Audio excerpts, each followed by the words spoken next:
Hi class, we're going to be discussing Lecture 1 of Intro to Philosophy.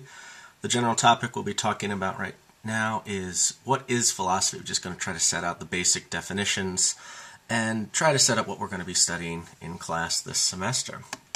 So there are lots of definitions of the word philosophy, and there are three popular ones that I want to discuss and have in mind in what we're going to be discussing in class. I give them clever little titles for each one of these three definitions. One I call the Bobby Brown definition, another I call the three-year-old definition, and a final one I call the verb definition. So just going to run through a couple of them, those three right now, see what's up. Let's start with the Bobby Brown definition. This is probably the most popular definition of the word philosophy. If you've ever heard the word philosophy before, you've probably seen it used in this type of way. It's philosophy as what I call a worldview, which is another kind of vague term, but think it's something like your general outlook, your broad perspective on the world, on how life works, sort of the most basic fundamental opinions you might have that sort of lead you to live the type of life that you have. So this is usually when someone describes their own personal philosophy. You know, my philosophy is to live and let live, or my philosophy is kill 'em all, let God sort 'em out. Not the most popular philosophy, by the way.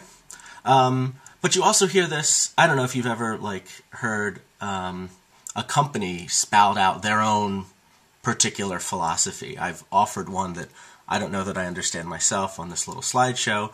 Our company's philosophy is to provide management solutions in a fast-paced business world. That's the sort of kind of nonsense you might read on the About Me page of a company website. But in general, that's the idea of this is what the company is supposed to do that sets it apart from all other companies that do what it does. This is the broad approach that it takes. This is why it's in the business it's in. And the same thing that applies for your personal philosophy. It's my philosophy. This is how I live my life. These are the set of guidelines or principles I use to figure out how I'm going to behave, what I'm going to do, how I think the world looks like. Now, this actually is a really popular definition of philosophy, but it's not the definition we're going to be using in this class. That is, we're not just going to be studying other people's general opinions or broad outlook on the world. These opinions are going to be relevant, and we're going to be examining our own personal philosophies a lot, and probably challenging our own personal philosophies a lot. But it's not like philosophy as a topic that we're going to be studying in class is just examining these things. That's not what we're going to be doing, going around the room, sharing each other's personal philosophies, and then holding hands and singing Kumbaya around a fire. And by the way, the reason I call this the Bobby Brown definition of philosophy is because there was somewhat well-known. Let me click on that, see if it pops up. It is not. There's a somewhat well-known R&B singer named Bobby Brown who has a song called My Prerogative. He was famous in like the 80s and early 90s. And the song My Prerogative is where he outlines his own personal philosophy. He says, this is my philosophy. I can do what I want to do. It's my prerogative.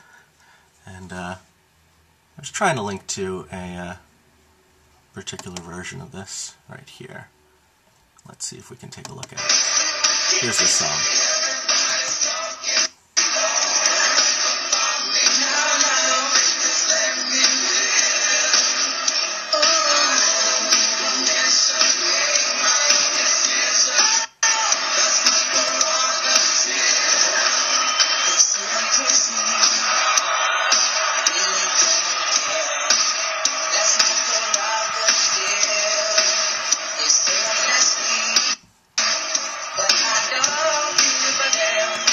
Alright, that's enough of that. That's kind of...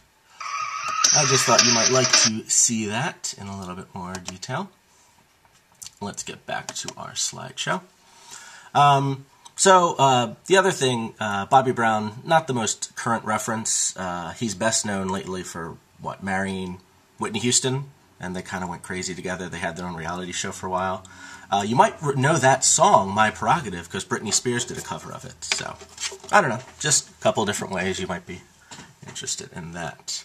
But again, just to remind you, that is not what we're going to be studying. When we use the word philosophy in this classroom, that is not the definition we have in mind. We will be using philosophy, the word,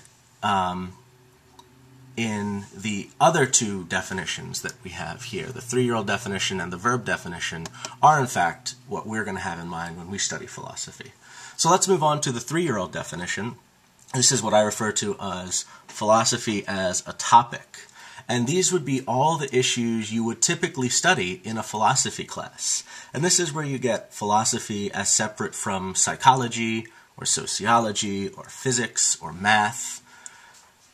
All those particular classes that you take when you're in college are the sort of classes that are focused on one particular thing, like psychology is the study of the mind, sociology is the study of society, math is the study of numbers and perhaps logical relationships, so on and so forth. Philosophy as a topic is a little bit more difficult to pin down.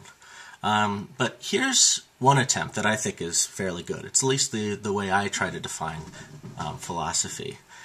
It's the examination of these broad, fundamental, and in some sense deep questions. They're very broad, these questions, in the sense that they ask really far-reaching questions that have lots of implications throughout the entire, I don't know, the rest of your beliefs and what you think of. They're fundamental in the sense that they're so basic, they seem so important to give a really good answer to these questions in order for you to answer more complicated, more convoluted questions that seem to rely upon these more fundamental questions. They're deep in the sense that they're kind of important or valuable for their own sake. It seems like humans throughout the history of time have wanted answers to these questions, have explored trying to answer these questions ever since there's been humans, really.